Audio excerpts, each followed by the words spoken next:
Hi, Ted here again. I've had my 18-inch Jigsaw, Shopsmith Jigsaw, since 1985, when I bought it off a gentleman in Everett, Washington.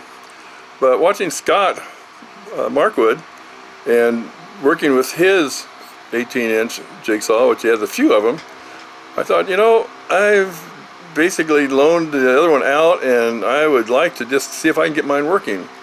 So I decided to pull it down, clean it up, and then I mounted it on the Shopsmith and started taking it apart so I could figure out just what kind of condition it's in, because I haven't used it and I didn't want to start out without making sure it had oil and other things, so I did.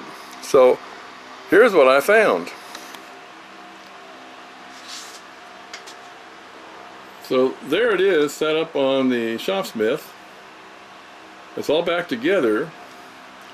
Only thing I don't have is oil for it. I've been trying to find machine oil. I had what was left of a 4-ounce can of Shopsmith machine oil that they used for this, but when I put it in, it started leaking because the gasket was bad. So you can see the remnants of the gasket material. That I cut a new gasket for it and I've installed it. But I'm going to show you too what I found, which was really not good, and it's that thing right there. That's the 1/4-inch tube that goes in, and it's supposed to have two sides of it like this one, but it only has one, and it's broken, and of course they're not available. So I bought a 1/4-inch tube on Amazon, and then what I do is I stick it in the vise and I set the angle in the vise so I'm cutting straight down. I don't know if you can see it really or not. And then what I do is I stand it up straight on end and I make the initial cut with the Dremel, and I will make the cut so it's right down the middle of the tube if I can. Then I drilled a hole in a block, made sure it was just about as perpendicular on both axes, and then I take the Dremel again, and I've already done this, so I'm not going to do it again, but start cutting back in the cut I already started, and I just keep on going and keep on going, and then turn it over, and I did the other side.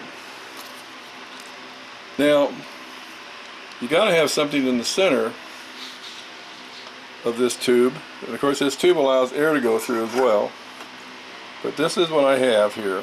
It's a 1/4-inch, and it's, I don't know, it's not 3/16, but what I've been doing is what I've done is I got some 3/16 inch tube brass because it's softer than the blades, and it does fit in there, and you can squeeze it down so it's secure. Now the original has a little bit larger diameter than the 1/4-inch tubing I've been able to find today out of steel. I also made one out of aluminum, and again it has basically the same diameter as the steel ones today. The walls are a little bit thinner, saving money. But it's installed, and I kind of show, I get a close-up of how it looks when it's installed on the blade. I think you can see it. The light is such that I can't see what you're seeing. And I left it a little bit longer so it sticks out of the back end into the tube. But this really allows the air to go through this whole system quite well.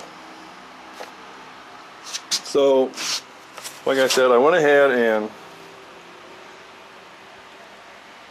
took that off, cleaned it out inside, cut a new gasket and installed it, and all I need now is the oil.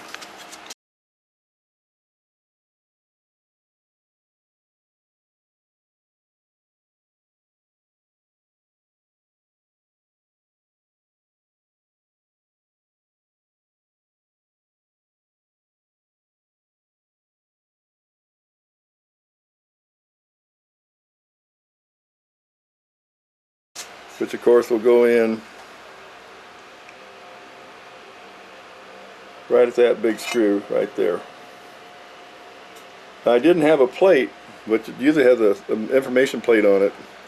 But other than that, it's set up. It'll work, but it does need oil. So that's about it. I just thought I'd let you know. Now, if you have one of these and that tube on yours is broken, let me know, because I do have this extra one now, and I would probably charge postage at least, but I can go ahead and help you out. Part of the Shopsmith family. So anyway, that's it for today. A quick stamp around. Thanks for watching. I hope this helps you. I find it really fun to share this kind of information and kind of what it takes. And again, I want to thank Scott, the guru of Shopsmith. Take care. Hope you enjoyed it.